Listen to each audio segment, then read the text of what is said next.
오늘 말씀 같이 보겠습니다. 요한복음 1장 1절에서 3절의 말씀입니다. 예수님이 창조주시라는 말씀을 가지고 오늘 시간을 같이 나눌 텐데요. 이 부분에 대해서 오늘 우리가 깊이 깨닫는 시간이 되기를 바랍니다. 1장 1절에서 3절입니다. 태초에 말씀이 계시니라. 이 말씀이 하나님과 함께 계셨으니 이 말씀은 곧 하나님이시니라. 그가 태초에 하나님과 함께 계셨고 만물이 그로 말미암아 지은 바 되었으니 지은 것이 하나도 그가 없이는 된 것이 없느니라. 이 3절이 아주 중요합니다. 만물입니다. 그로 말미암아 지은 바 되었으니 지은 것이 하나도 그가 없이는 된 것이 없느니라. 아멘. 이 그가가 이제 예수님이죠. 이 예수님이 만물을 지으셨다 그랬어요. 오늘 제가 이제 이 예수님이 이 만물을 지으신 창조주에 관한 말씀을 제가 천천히 하나하나 정리해서 말씀을 드릴 테니까요. 우리는 이 부분을 정말 조직적으로 체계적으로 잘 소화하고 기억하시고 또 묵상하시고 이렇게 해야 될 것 같아요. 이렇게 할 때 나와 주님과의 관계에서 그 관계가 아주 가까워지고 신앙생활 하는데 큰 힘이 돼요.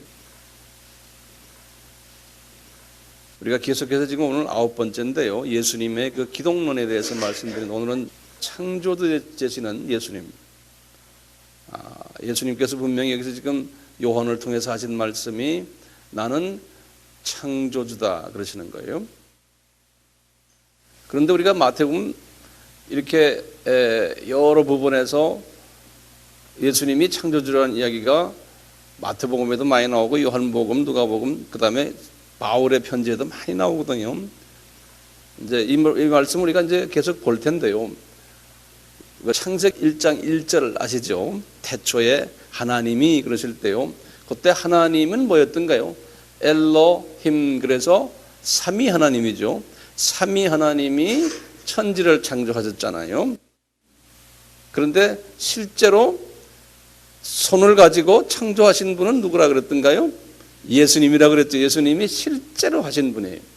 성령 하나님은 거기에 힘을 주신 분이고 하도록요. 성부 하나님은 계획하신 하나님이고, 제가 여러 번 말씀드렸으니 여러분들이 다 아시니까요. 자, 이런 가운데서요, 이 예수님이 이제 구약에서는 여호와라는 이름으로요, 스스로가 하신 말씀들이 있어요. 내가 창조주다라는 말씀을 이사야에게 하셨어요. 이사야서 45장 12절에 이사야에게 하신 말씀이 있어요.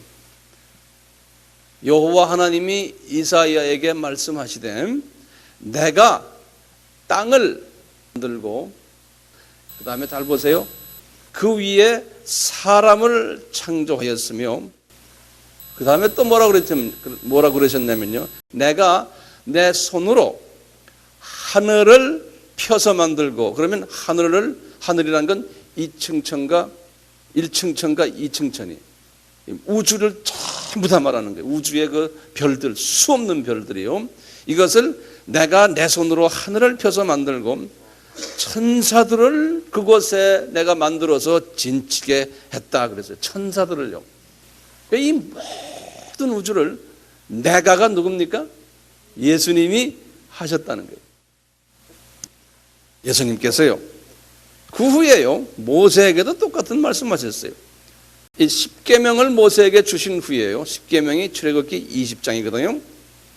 십계명을 주시고는 그 후에 하시는 말씀이 그러는 거예요. 십계명의 출애굽기 20장 11절에서 이런 말씀하세요. 엿새 동안에 나 여호와가 하늘과 땅과 바다와 그 가운데 있는 모든 것을 다 만들고 7일 되는 날에 내가 쉬었다 그랬어요. 그 내가가 누굽니까? 예수님이 이렇게 하셨다는 거예요. 예수님께서. 그러면 성서에는 성서에서 성령님이 하나님의 사람들을 통해 가지고 또 이 사실을 이야기한 일들이 많아요. 하나님의 사람을 통해 가지고요. 그래서 첫째 욥한테도 그렇게 말했어요. 욥기 10장 8절에 그랬어요. 나를 예수님이 여호와의 손을 가지고 나를 만드셨습니다. 이렇게 욥이 그렇게 고백한 일이 있어요. 그 보면 욥을 만든 분도 여호와세요. 다윗에게도 이렇게 말씀하셨어요. 시편 8편 3편에 그랬어요. 다윗에게 그랬어요. 여호와의 손가락으로, 그분의 손가락으로요, 하늘을 다 펴셨다는 거예요. 그러니까 우주를 만드시는데 손가락으로 만들었다는 거예요. 손가락으로 그냥. 예수님의 손가락이 엄청나게 크신 손가락에 나중에 보시면 아세요 이제. 그런데요, 우리 이렇게 말하지, 예수님이 말씀으로 하셨다 이런 말 있잖아요. 그 말씀으로 했다고 그러는데 여기서는 손가락으로 했다고 그랬어요. 그럼 어떻게 다릅니까? 그걸 내가 설명을 해드릴게요. 창세기 1장 1절에서 예수님이 이제 모세에게 하신 말씀의 창세기요. 태초에 하나님이 엘로힘, 삼위 하나님이 천지를 창조하셨다고 그랬잖아요. 이 천지라는 것은 우주의 모든 별들 다 포함되거든요. 그것뿐이 아닙니다. 이 땅에 있는 모든 것들 다 하셨는데, 이제 간격 이론이라는 말씀 하셨죠? 우리 공부하시는 분들, 간격 이론이요. 간격 이론에 의하면 그 1장 1절에서요, 한참 언어의 간격이 있어요. 시간적인 간격이 있다가, 그 다음에 사탄이 타락한 후에요, 이 하나님이 만들어 놓은 이 천지가 다 꺼멓게 혼돈스럽게 되어버렸다 그랬잖아요. 그것이 1장 2절에 묘사됐다 그랬어요. 그러니까 1장 1절과 2절 사이는 엄청난 시간적인 간격이 있다. 그래서 그것을 간격 이론이라 그래요. 그럴 때 하나님이 만들어 놓은 모든 그 피조물들이요, 우주까지 포함해서요, 전부 다 이렇게 혼돈 속에 있었는데, 그러다가 하나님이 이제 6일 동안에 창조하셨다 그러는데 그게 실은 창조가 아니에요. 실제로 만들어진 것인데 그것이 어두움에 쌓여 있었는데 그것을 커튼을 연다고 생각하죠. 덮여 있는 커튼을 열어버리는 거예요. 그래서 말씀으로서 커튼아 열어라, 첫날에. 그러니까 하나님의 영광이 쫙 나타난 거예요. 두 번째 커튼을 열어라, 그러니까 둘째 날에요. 그래서 이제 거기에서는 말로써 열어라 그랬어요. 그렇기 때문에 이것은 만든 것이 아니에요. 그 땅 이미 만들어진 것을 말씀으로써 여는 거예요. 말씀으로써요. 그러니까 실제로 만드신 것은 뭐로 만들었어요? 예수님이 손으로 다 만드셨어요. 만든 것을 그냥 여는 거예요. 예수님이 요한계시록 10장 6절에도 요한에게 말씀하신 거 있어요. 바다 가운데 있는 물고기들도 다 만들으셨다는 거예요. 그렇기 때문에 예수님은 계시록 3장 14절에 그랬어요. 창조의 근본 되시는 분이다 그랬어요. 영어로는 그랬어요. He is the beginning of the creation 그랬어요. 창조의 beginning, 근본 되시는, 창조를 하신 분이라는 거예요. 창조의 시작되시는 분이라는 거예요. 예수님이요. 자, 그런데요, 이 창조에서 보면요, 하나님이 우주만을 다 만든 것이 아니고 그 안에 있는 천사들도 만들었어요. 천사들도요.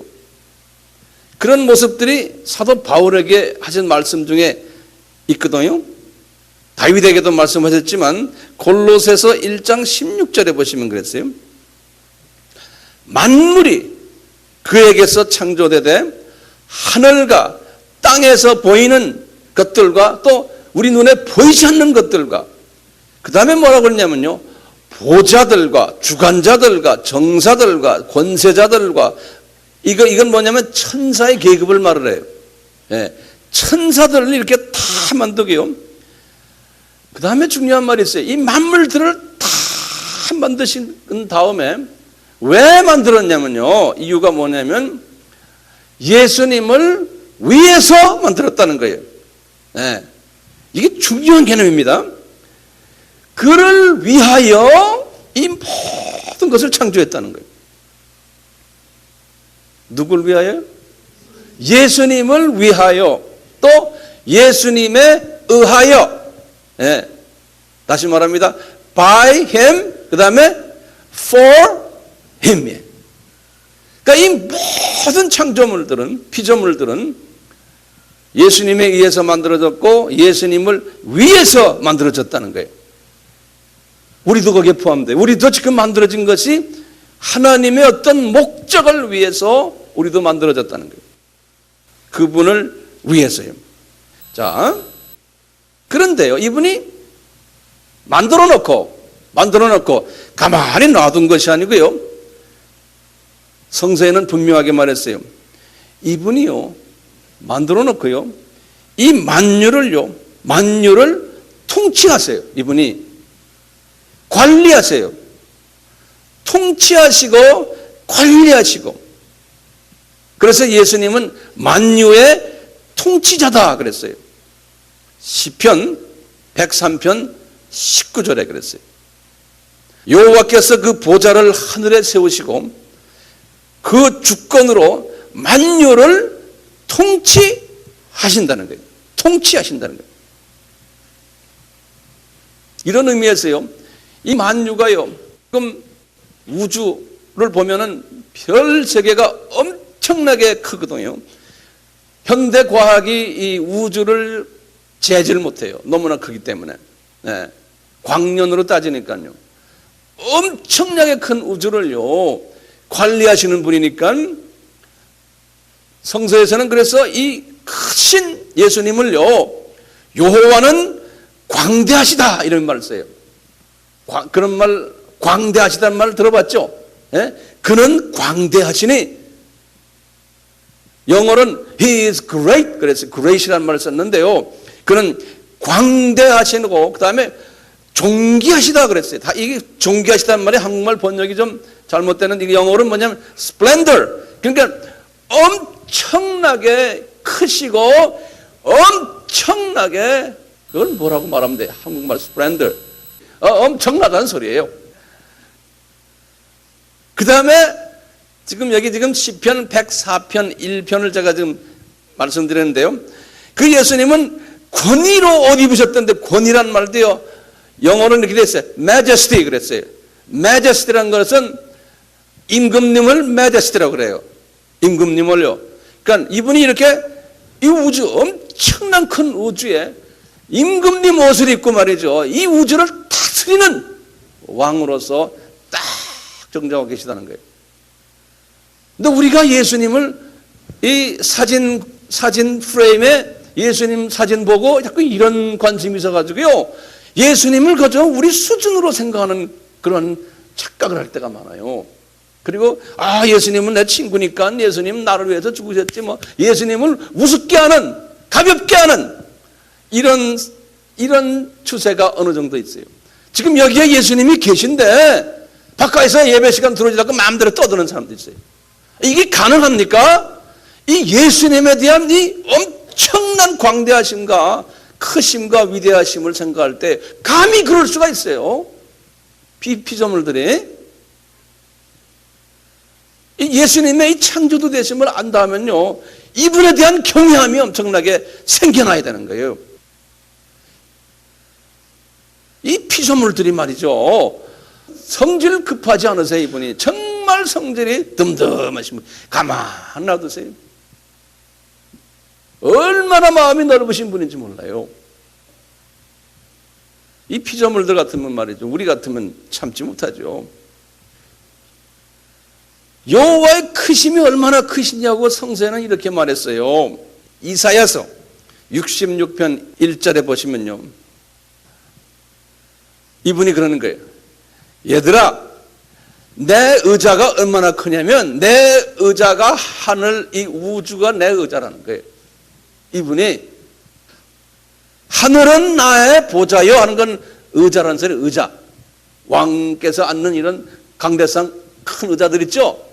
의자 사이즈가 얼마냐면 우주가 내 의자라는 거예요. 의자. 그래 놓고는 하시는 말씀이에요. 이 땅은, 이 니네들이 사는 이 지구 땅은 내 발등상이다 그랬어요. 발등상이란 말이 뭔지 아세요?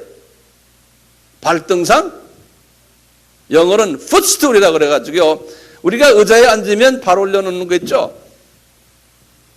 의자에 앉으면 발 받치는 것. 그걸 발등상이라고 그래요. 이 지구가, 이 엄청난 큰 지구가 예수님의 발등상이라는 거예요. 발바닥 올려놓는. 그러니 우리 예수님이 얼마나 크세요? 상상 좀 해보세요. 이 엄청난 예수님이 싹 사이즈를 줄여가지고 지금 우리 여기 아미교회 와서 딱 크신 거예요. 그럼 이렇게 크신 분이 어떻게 여기 오셨습니까? 이런 감정을 가져야 돼요, 우리가요. 여기뿐입니까? 여러분 아파트에도 계세요? 여러분 차 안에도 계세요? 생각을 해보세요. 이 엄청난 이 예수님이 말이죠. 바울에게도 그랬어요. 바울이 그러니까 꼼짝 못하는 게 고린도전서 15장 27절에 그랬어요.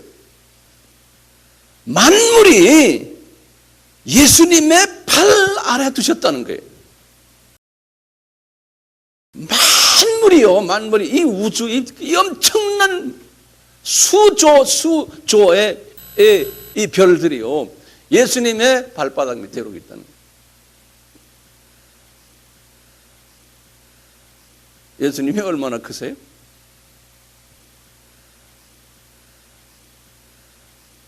바울이 그걸 봤거든요. 바울이 똑같이 에베소서 1장 22절에 그랬어요. 만물을 그 발 아래 복종케 하시고, 발 아래 이렇게 발 가지고 너 이래라, 이러신다는 만물을. 그 엄청난 우주 속에 우리는 요만한 먼지 쪼가리예요. 나나 여러분들은요. 그 먼지도 비교도 안 돼요. 정말 피조물 중에 피조물은요, 먼지도 안 되는 조그만 요 존재가 이 엄청난 창조주 앞에 대화할 수 있는 것만 해도 엄청난 거예요. 핸드폰을 칠 수 있는 것만 해도 이게 엄청난 거예요. 핸드폰 쳐라 하는데 안 치는 저 먼지 보고 주님이 그래도 참고 계신 거예요. 나 이놈아, 핸드폰 쳐라고 전화 라인까지 갖다 줬는데 왜 안 치냐? 언젠가는 나중에 이제 예수님을 만날 때 후회하게 돼요. 후회. 바울에게 에베소에 말씀하신 거 잊지 마세요. 만물이 그 발 아래 복종하느니라. 그 발 아래 만물이. 그것을 바울이 영의 눈을 뜨고 쫙 본 거예요. 창조의 목적을 제가 좀 말씀드릴게요. 왜 하나님이, 예수님이 이 우주를 이렇게 창조하셨나? 사람을 왜 창조하셨나? 바울에게 말씀하셨어요. 골로새서 1장 16절에 뭐라 말씀하셨냐면, 만물은 예수님을 위하여 창조했답니다. 예수님에 의해서 창조되었다는 거예요. 또 바울에게 이렇게 말씀하셨어요. 로마서 9장 5절에 만물이 하나님의 영광을 위하여, 예수님의 영광을 위하여 만들어졌다는 거예요. 그 피조물이 우리가 뭐 예수님 영광을 위해서 만들면 이렇게 말하게 할 사람도 있어요. 왜 우리를 위해가 아니고 어떻게 하나님을 위해서입니까? 피조물들이 그렇게 말할 수 있지만 피조물들이 그렇게 말하는 피조물은 나중에 가서 혼나요. 피조물은요. 또 이사야에게 하신 말씀이 있어요. 이사야서 43장 7절에 그랬어요. 이 창조를 하신 목적은 세세토록, 세세토록이란 말은 영원이죠. 세세토록 이 창조주에게 찬양하고 경배하고 존귀를 드리기 위해서 만들었다는 겁니다. 다시 제가 말합니다. 뭐라고 그랬어요? 피조물들이 창조주를 찬양하고 경배하고 그 다음에 존귀를 드리기 위해서요. 거기다 계속해서 이사야에게 또 말씀하셨어요.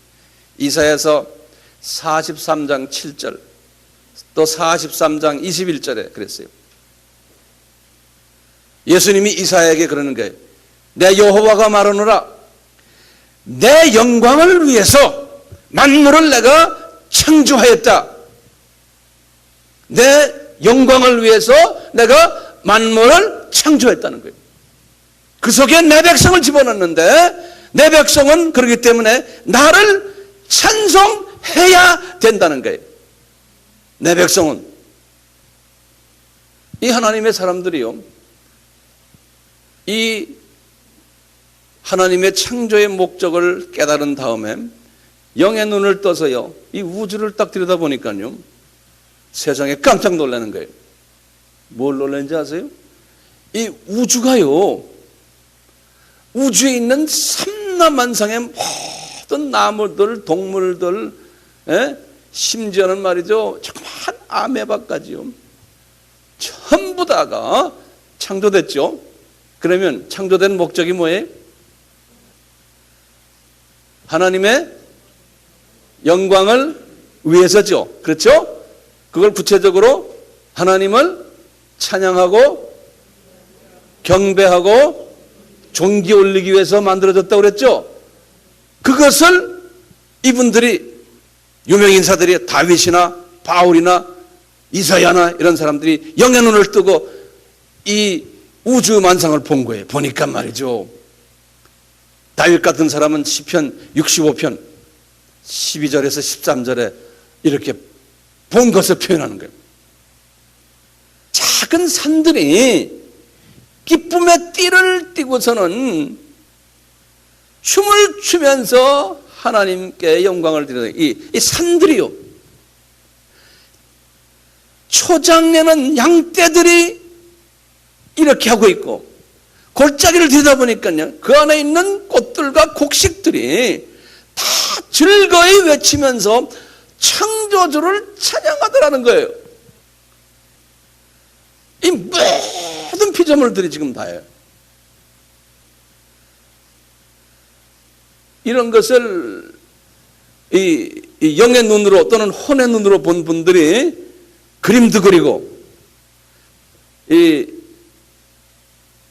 음악도 작곡하고 그러죠. 시도 쓰고요. 계속해서 다윗은 말이죠, 이 세상에 이런 것만 본 것이 아니고요, 이 우주를 들여다봤어요. 우주와 이 세상을 한꺼번에 봤어요. 시편 96편 11절에서 12절 보니까 그러는 거예요. 이 우주가요, 하늘이 기뻐하고 우주가 그냥 막 춤을 추는 거예요. 땅도 들여다보니 춤을 추고 있고요. 그 다음에 바다를 들여다보니까요 그 안에 있는 고기들이 막 춤을 추고 찬양하고 하더라고요. 밭을 들여다보니까 밭에 있는 곡식들이 다 그렇다는 거예요. 산림을 들여다보면 나무들이 전부 그렇다는 거예요. 그러면서 그랬어요. 이 사람, 이게 왜 이럽니까? 그러니까 거기다 그러는 거예요. 저가 임하시되, 예수님이 임하시되, 땅을 판단하시는 여호와가 나기 때문에 저들이 나한테 이렇게 찬양한다. 내가 저들을 만들었기 때문에 그렇다는 거예요. 그러니까 모든 우주가요 전부 다가 여호와를 찬양하기 위해서.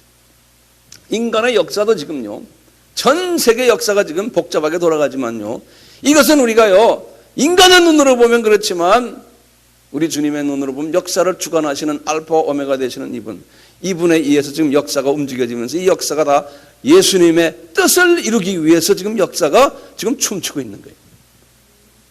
이 창조주의 뜻을 이루기 위해서.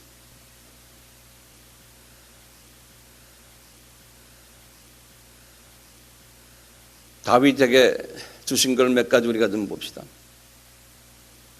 시편 148편 1절에서 쭉 거기 보면요, 1절에서 쭉 밑으로 내려다 보면요, 아주 재미있는 말씀들이 있어요.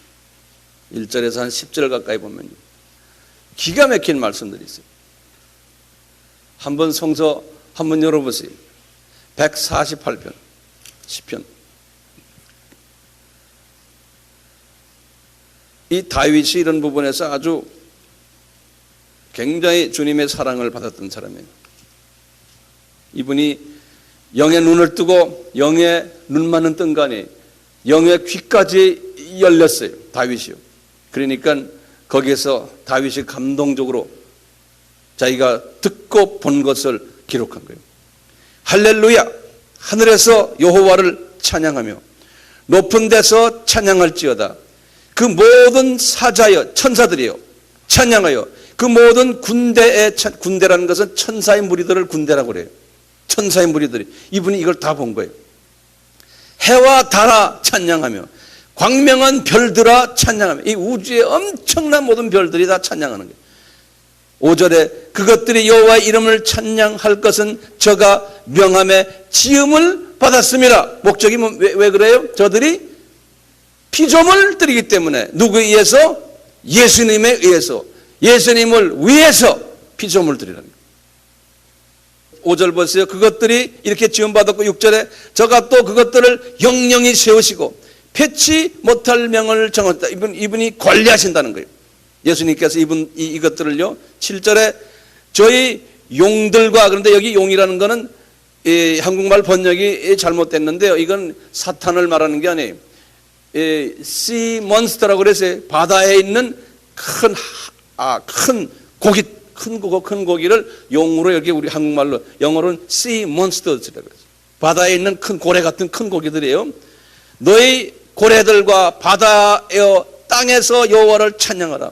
그 다음에 불과 우박과 눈과 안개와 그 말씀을 쫓는 광풍이며 태풍들, 산들과 모든 작은 산과 과목과 모든 백향목이며 짐승과 모든 가축과 기는 것과 나는 새며 세상의 왕들과 모든 백성과 방백과 땅의 모든 사사며 청년 남자와 처녀와 노인과 아이들아 다 여호와의 이름을 찬양할지어다. 그 이름이 홀로 높으시며 그 영광이 천지에 뛰어나심이라. 누구를 찬양해요? 여호와가 누구예요? 예수님이. 지금도 이 우주 만물의 만물들이 예수님을 지금 찬양하고 있어요. 우리 낚시질 가서 물고기를 이렇게 보면서도, 아, 저놈들이 예수님을 찬양하는구나. 그 찬양하는 물고기를 우리가 잡아요. 미안하다, 주님 죄송합니다 하셔야 돼요. 우리가 이렇게 보다 보면요, 세상을 보는 눈이 달라져요. 세상을 보는 눈이. 요한 같은 사람은요, 요한계시록 4장에서요 천국에 이렇게 들려 올라갔어요. 천국 보좌에 들려 올라가니까요, 세상에 거기에서도요 24장로들이, 24장로가 누구냐 여러 가지 해석이 있지만요, 구약의 12분, 신약의 12분 이렇게 보는 분들이 이제 많은데요, 피조물 중에 대표적인 피조물들이에요.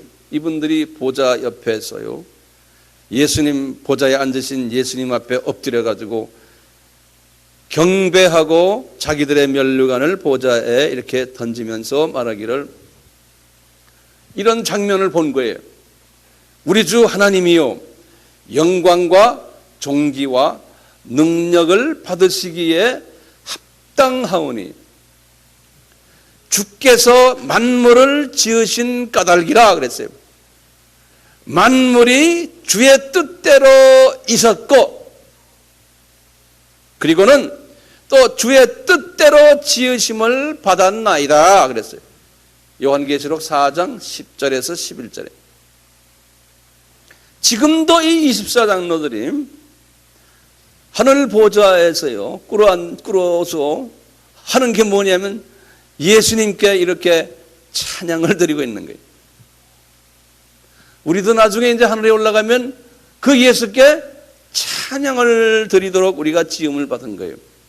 그 어떤 분들은 천국 가면 그것만 합니까? 모르겠어요. 나도 안 가봐서 모르겠지만 우리는 하여튼 예수님을 찬양하기 위해서 불리움을 받았고, 불리움 받기 전에 창조를 받은 존재들이에요. 예. 그 우리는 그 창조주를 섬기기 위해서 만들어진 존재들이에요. 예. 우리가요. 그러니까 찬양을 안 하면은 됩니까? 안 됩니까? 교회 와서 딱 이렇게 폼 잡고 이렇게 한잔만 있고 그냥 귀만 듣고 이거 가지고 안 되는 거예요. 예. 지금 교회가 지금 그렇게 돼버린 거예요. 그래서 찬양을 해야 돼요. 누굴 찬양합니까? 예수님을 찬양하셔야 돼요. 왜 예수님을 찬양해야 됩니까? 예? 예수님 당신은 창조주십니다. 만물이 당신을 위해서 창조됐습니다. 그 다음에 만물이 지금 당신을 향해서 찬양하고 있습니다. 그렇죠? 그러니 나도 그 만물 중에 하나입니다. 그러니 나도 찬양을 드려야죠. 이런 마음을 가지고 찬양하셔야 돼요. 이런 마음을 가지고. 그러면 주님이 너 겸손하다 그러신다고요. 그러시건 은혜를 베푸세요. 그런 사람에게. 겸손한 자에게 하나님이 은혜를 베푸세요. 그 겸손한 겸손의 그 기준이 어디 있습니까? 예수님은 창조주십니다. 나의 생사화복을 주관하시는 분이십니다. 예수님을 위해서 내가 창조됐습니다. 예수님의 영광을 위해서 내가 창조됐습니다. 나만이 아닙니다. 내 사랑하는 자녀들도 그렇고. 그러니 주님은 찬양받으시기에, 경배받으시기에 합당하십니다라고 끊임없이 고백하셔야 돼요. 그 고백이 기도로서 고백하시고 찬양으로서 고백하시고. 그러니까 이거 아까 했잖아. 이거 자연이 나오게 돼 있는 거예요. 이거 뭐 창피해서 이러는 분도 있을까? 그게 왜 창피합니까? 그 성령님 내 마음을 감화감동시키셔서 내가 이 예수님께 내가 마음 활짝 열고 내가 찬양을 드리고 싶습니다. 그러면 우리 예수님은요, 인격자시기 때문에 너 그렇게 하니? 내가 너에게 선물 많이 줄게 그러신다. 이거 안 하면서 나 복 주시오, 목 주세요, 뭐 주시오. 이것은 주님께서 많이 달라고 그러면 귀찮아서 얼마씩 주지만요, 주님이 기분 좋아서 주는 건 아니에요.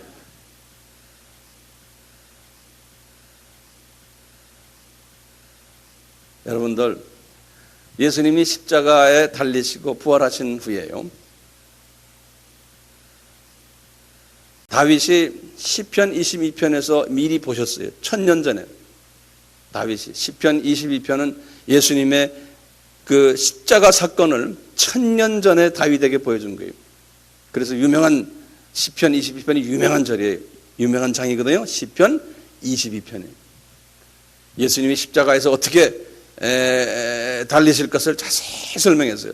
그 설명이 끝난 다음에요, 예수님이 부활하신 후에, 십자가에서 달리신 다음에 죽으신 부활하신 후에 이 피조물들 중에 하나님의 자녀들이 어떻게 예수님을 찬양할 것을 보여줬어요, 다윗에게.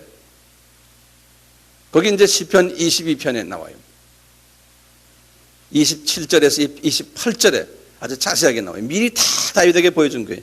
뭐냐면 그런 거예요. 예수님의 그 십자가 사건 이후에 모든 족속이 주의 앞에 경배할 것을 본 거예요. 지금 족속이 여기 지금 전 세계에 만 2, 3천 족속이 있다고 그러잖아요. 그 중에 지금 복음화가 안 된 족속이 미전도 족속이 약 한 3천에서 3,500대거든요. 그 나머지 약 한 9천 족속, 이미 모든 족속이, 땅의 모든 족속이 약 한 9천 개나 되는 족속이 여호와를 기억하고 돌아오며 열방의 모든 족속이 주의 앞에 경배하리니, 이들이 여호와의 것이요 여호와는 열방의 주인이심이니라. 우리가 선교제 나가면요 정말 가난하게 사는 힌두 나라 안에서도요 거기에 소수가 예수님 나의 구세주십니다, 나의 창조주십니다 하고 찬양을 드리는 모습 우리가 보게 돼요. 아프리카에 어디 가도요 어느 나라 가도 그런 족속들이 다 있어요. 보면은 우리 한국 사람만 하는 줄 알았는데 아닌 거예요. 전부 다가 예수님을 나의 예수님, 나의 하나님하고 지금 전 세계가 지금 그렇게 가고 있잖아요. 우리 엊그저께 우리 신학생들과 같이 우리가 예배드린 분들 보세요. 같은 예수를 찬양했어요? 안 그럼 다른 예수를 찬양했어요? 같은 예수죠? 우리가 언어가 잘 안 되고 생각이 다르고 얼굴 모습이 다르고 문화가 다르더라도 그 예수를 우리가 찬양하잖아요. 같이 찬양하면서 같이 춤추고 같이 웃고 같이 울고 할 수 있잖아요. 그 예수님.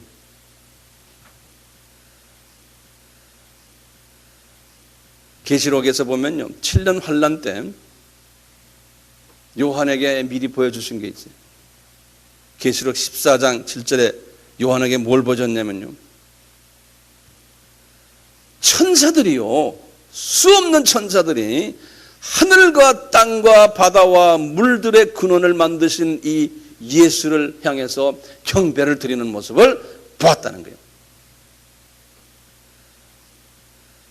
지금도 그러고 있지만요 앞으로도 계속 그런 일들이 일어날 것이라는 거예요. 그러니까 지금 우주가요 예수님을 향해서 지금 찬양드리고 경배드리고 존귀를 올리는데 우리가 그것을 하지 않으면 우리는 열외 민족이 되는 거예요. 열외가 돼. 왜? 우리가 이제 이 세상에서 삶이 끝나면은 그쪽에 가면은 이 그룹에 우리가 그대로 병합되거든요. 이 찬양 드리는 그룹 속에 들어가서 묻히거든요. 같이 묻히는데 여기서 연습을 안 한 사람들은 얼마나 불편하시겠어요. 그러니까 어떻게 돼요? 그 사람들은 저쪽 멀리 계급이 낮은 그룹에 아마 있을 거예요. 가까이 보자 가까이에서 이 연습을 많이 한 사람들이 가까이 갈 거야. 분명히 그럴 거예요. 요한에게 하나님께서요 계시록 7장 9절에서부터 쭉 하반절에 보면 그랬어요. 공중 혼인잔치 장면을 또 보았잖아요. 이제 예수님이 이제 7년 환란 이제 전에 공중 혼인잔치가 있잖아요. 들림 받고는 이제 7년 환란 동안에 이제 공중 혼인잔치가 있는데요. 그런 말 들으셨죠? 그 장면을 보니까 똑같은 거예요. 공중 혼인잔치 장면 보니까요. 각 나라에서 온 족속과 방언과 백성과 아무라도 셀 수 없는 엄청난 많은 큰 무리가 흰 옷을 입고 있어요. 손에 종려가지를 들고서는 보좌 앞과 어린 양 앞에 예수님 앞에 섰어요.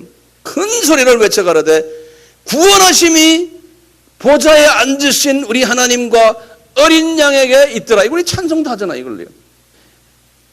이제 곧 이제 이런 전 세계의 모든 크리스천 족속들이 모여가지고 천사들과 함께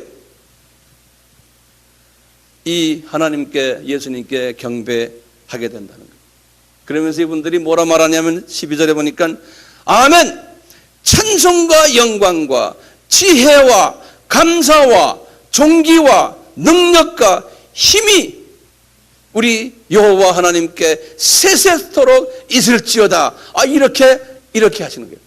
그러니까 이걸 우리가 통째로 외워둬야 돼요. 예수님한테 우리가 기도할 때도 똑같이 그런 거예요. 예수님 영광, 찬송, 존귀, 감사 예수님께 세세토록 있을지어다. 아멘, 아멘, 아멘 하면서요. 이 연습을 자꾸 해야 돼요. 왜냐하면 곧 올라가서 우리가 이것을 할 거니까요. 미리미리 연습을 하자는 거예요. 미리미리. 네. 제가 한번 다시 여쭤볼게요. 창조의 목적이 뭐예요? 첫째, 예수님을 위해서 창조됐죠. 그 다음에 삼위 하나님께 영광을 드리기 위해서 세세토록 찬양, 존귀, 영광을 드리기 위해서죠. 그렇죠? 이게 창조의 목적이에요. 자, 그렇다면 이 창조의 목적에 우리 피조물들이 부합이 돼야 됩니까? 안 돼야 됩니까? 부합이 돼야 돼요.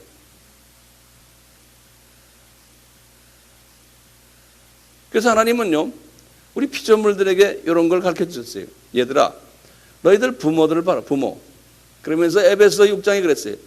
얘들아, 자녀들아, 너희 부모를 주 안에서, 예수 안에서 공경해라.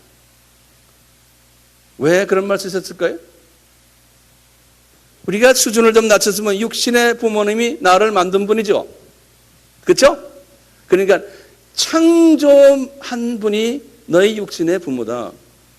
창조한 분을 너희들이 공경하라는 거예요. 이것이 첫 계명이라고 그런 거예요. 우리가 10계명에서 처음에 4계명이 있죠. 그 다음에 나머지 6계명 중에서 인간과의 관계예요. 나머지 6계명 중에서 그 중에 첫 계명이 부모 공경하는 거예요. 왜 그럴까요? 이것은 뭘 보여주기 위해서 그래요? 창조주를 공경하라는 거예요. 만든 분을. 그래서 육신 세계에서도 부모에게 그렇게 하라는 거예요. 왜 부모에게 그렇게 하라고 그랬어요? 예수님께 그렇게 하라고 보여주기 위해서 그러신 거예요. 왜? 예수님이 창조주시기 때문에. 그러면서 약속하신 거예요. 이는 내가 그렇게 하면, 부모에게 공경하면 잘 되고 땅에서 장수하리라는 거예요. 여러분들, 땅에서 장수해야 억만 년을 삽니까? 진짜 장수는 뭡니까? 예수님을 공경하면 우리는 세세토록 장수하잖아요. 인간 장수 이거 별겁니까? 하나님이 그렇지만 원칙은 같다는 거예요. 한 맥락이라는 거예요. 한 맥락이. 이렇게 부모 자식 관계를 보여주면서요, 너희들이 부모를 공경을 할 때, 창조하신 부모를 공경할 때 그 부모님이 너희들 자녀들을 사랑하게 된다는 거예요. 사랑하고 싶으니까 공경을 너희들이 하면은 사랑이 막 흘러나온다는 거예요. 근데 자녀가 부모를 공경하지 않으면 부모의 사랑을 가질 수가 없는 거예요. 똑같이 창조주의 사랑을 받으려면은 창조주를 어떻게 해야 돼요? 공경해야 돼요. 찬양해야 돼요. 그러면 그 창조주가요, 우리에게 많은 선물들을 주세요. 많은 선물들을. 그렇기 때문에 우리는요, 창조주 앞에서 겸손해야 돼요. 온유해야 돼요. 이 창조주의 이 뜻을 우리가 깨달기 위해서 우리가 하나님의 말씀을 공부하는 거예요. 기도를 하는 거예요. 기도해서 이 창조주의 마음과 내 마음을 연합하는 거예요. 연합. 이 창조주의 마음을 그러기 위해서 기도하는 거예요. 자, 이렇게 해서 깨달으면요, 그때부터 우리는 마음속 깊은 데서부터 이 예수님의 그 위대하심과 크심과 창조주 되심과 창조의 목적을 내가 깨닫고 이분을 향해서 내가 찬양하게 되고 경배하게 되고 경외하게 되고,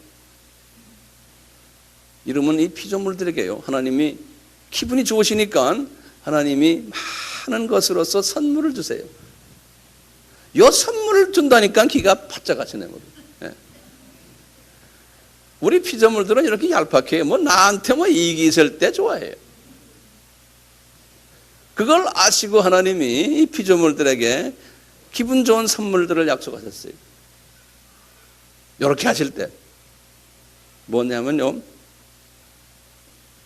이렇게 마음속 깊은 곳에서 이 창조주를 경배할 때요, 내가 행복해져요. 내가 행복해져요. 삶의 의미를 깨닫게 돼요. 기쁨이 있어요. 내가 살아나요. 존재 가치를 깨닫게 돼요. 존재 목적을 깨닫게 돼요. 자기의 정체성을 깨닫게 돼요. 우리가 이 창조주의 그 창조의 목적을 모르면요, 거기 인생이요, 철로길에서 탈선한 거나 마찬가지예요. 우리 하말티아라고 해서 관역을 우리가 이렇게 미싱한 거죠. 그걸 죄라고 그러잖아요. 창조의 목적을 사는 사람은요, 하나님이 나를 왜 창조했고 하나님이 창조주로서 존경을 받아야 되고 존귀받아야 되는 것을 우리가 알지 못하고 깨닫지 못하면요, 피조물이 어떻게 되는지 아세요? 아주 퇴폐해져요. 피조물이 방황해요. 피조물이요. 이것 때문에 많은 철학자들, 많은 종교들, 엄청난 일들 많이 일어나죠. 이 예수님이 창조주시라는 것을 깨닫지 못하면요, 그러니까 인생이 방황하니까 돈도 벌어보고 권력도 가지고 싶고 명예도 가지고 싶고 어떤 모든 것을 가지고 행복을 찾으려고 하지만 그게 안 되는 거예요. 진정한 행복은 예수 그리스도를 알고 그분이 누구신지를 알고 그분의 창조주이심을 알고 그분을 경배할 때 하늘에서 내려오는 엄청난 행복과 기쁨과 삶의 목적이 우리에게 탁 부각돼요. 우리 피조물들은요, 그것을 우리가 딱 가지면서 제일 먼저 나오는 게 뭔지 아세요? 저도 개인적으로 그래요. 나는 피조물이고 한계가 있는 존재구나.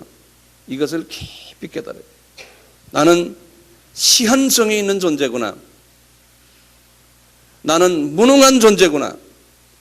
나는 전적으로 하나님을 만족스럽게 해줄 수 있는 능력이 없는 존재구나. 그것을 전적 타락성이라고 그래요. 이것을 깊이 깨달아. 왜? 우리는 피조물이기 때문에. 이것을 깊이 깨달으면서 말씀을 통해서 기도를 통해서 깨닫는 거예요. 내 힘으로는 도저히 주님을 내가 만날 수도 없고 이분과 내가 관계를 맺을 수 없다. 이분이 나에게 은혜를 베풀기 전에는. 그래서 그것을 겸손한 자라고 그러잖아요. 창조주 앞에요, 겸손해지는 사람이에요. 이것이 얼마나 우리에겐 중요한지 몰라요. 그걸 겸손하지 않을 때 하나님이 사랑하는 자들에게 어떤 때는 어려움을 줘요. 돈도 뺏어가고 건강도 뺏어가고 모두 뺏어가고 해서 아이고 그때 가서 정신 차리는 사람이 있어요. 그러지 않고 정신 차리는 사람이 진짜 복 있는 사람이요. 어려울 때 아이고 잠깐 깨닫다가 약간 또 괜찮아지면 또 팔아 또 딴 사람이 돼버려요. 이게 얼마나 우둔한 사람이요. 이걸 깊이 깨닫는 사람은 정말 복 있는 사람이에요. 그렇게 되면요, 이런 마음을 가지면 하나님이 나에게 은혜를 베푸세요. 은혜를 베푸세요. 자비를 베푸세요. 사랑을 베푸세요. 가까이 오셔가지고 그것뿐인 줄 아세요? 이분이요, 영적 지혜를 부어주세요. 영적 명철을 부어주세요. 영적 지식을 부어주세요. 영적 통찰력을 부어주세요. 영안을 뜨게 하세요. 영의 귀를 밝게 해주세요.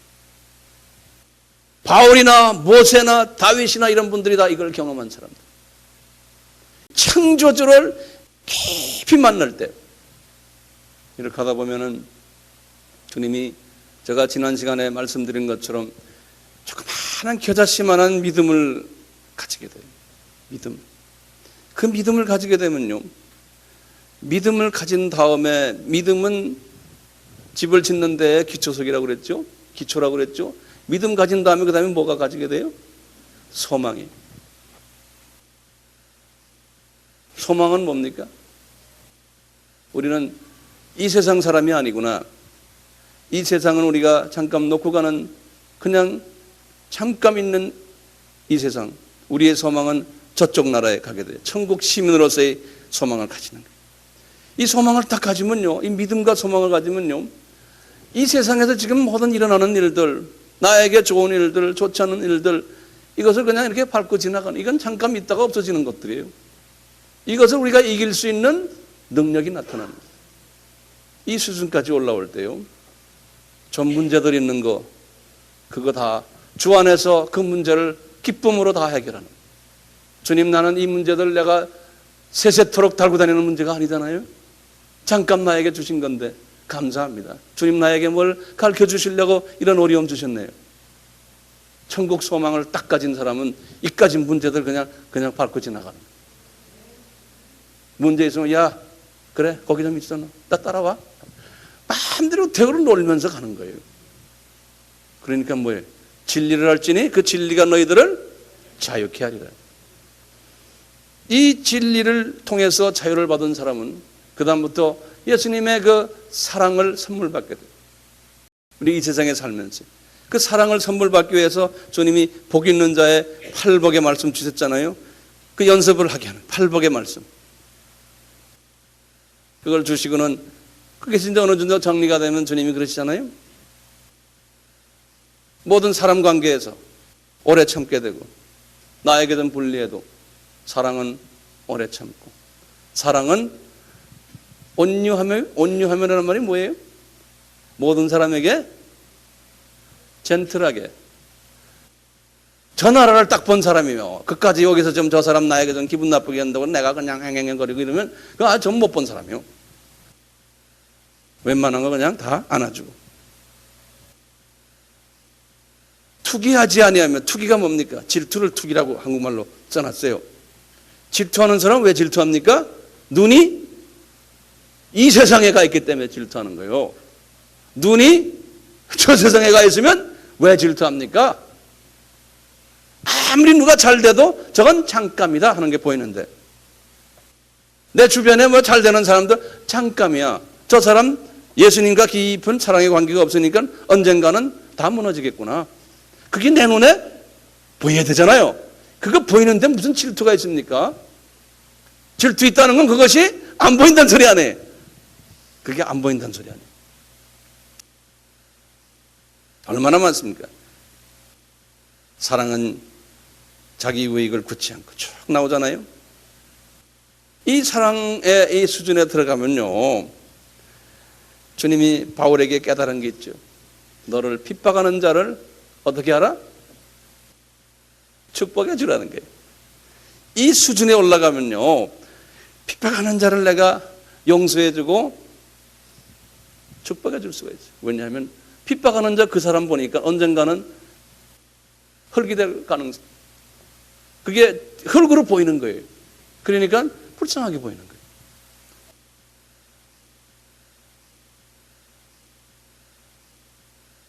환난 중에 참으며 소망 중에 즐거워하며. 이 소망이 있는 사람들이 그렇잖아요. 즐거워하는 자들과 함께 즐거워하고 우는 자들과 함께 울고. 바울이 다 깨달은 거예요. 할 수 있거든요. 모든 사람으로 화평하고. 할 수 있거든이란 말은요, 성서에서는 화평하는 게 가장 힘들기 때문에 성서에서 이런 식으로 표현했어요. 바울이요, 할 수 있다면은 최선을 다해서 모든 사람과 화평하라는 거예요. 원수가 줄이거든 먹이고, 목마르거든 마시게 하고, 악을 악으로 갚지 말고 선으로 갚고. 그러면은 사람들이 나를 보고 은혜 받는다고 그러잖아요. 아, 저분은 눈이 이 세상에도 있지만 저 세상에 눈이 가 있구나. 여러분들, 어떻게 하면 이런 눈을 가지게 돼요? 여러 가지 방법 중에 오늘 말씀 중에서 예수님이 창조주이심을 알고 마음속 깊이 그분의 크심과 위대하심과 그분이 엄청난 능력자이심을 내가 묵상하고 말씀으로 깨닫고 묵상하면서 그것이 내 찬송 속에서 나의 삶 속에서 나타나는 거예요. 그러니까 찬양하는 거예요. 예수 나의 왕이요, 예수 창조주세요. 예수님을 찬양을 할 때 나에게 이런 것을, 혜택을, 천국의 이 선물들을 나에게 부어주신다.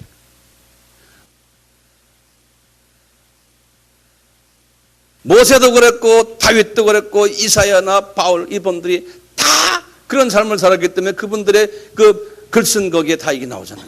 그러니까 이분들은 옆에 계신 예수님을 봤고요, 부자에 계신 예수님도 보이고요, 같은 예수님인데 어떤 때는 우주를 딱 우주 위에 서가지고 지구가 거의 발등상이 된 모습도 보이고요, 어떤 때는 내 옆에서 조그만 하나의 인간처럼 오셔서 내 친구처럼 모습으로도 오시고, 이 엄청난 예수님을 찬양하고 경배하고. 이분들이 그랬던 거예요.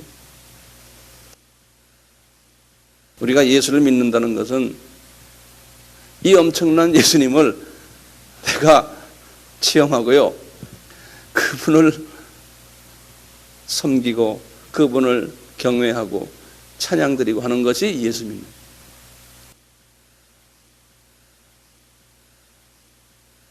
설교만 듣고는 집에 가시면 안 되잖아요.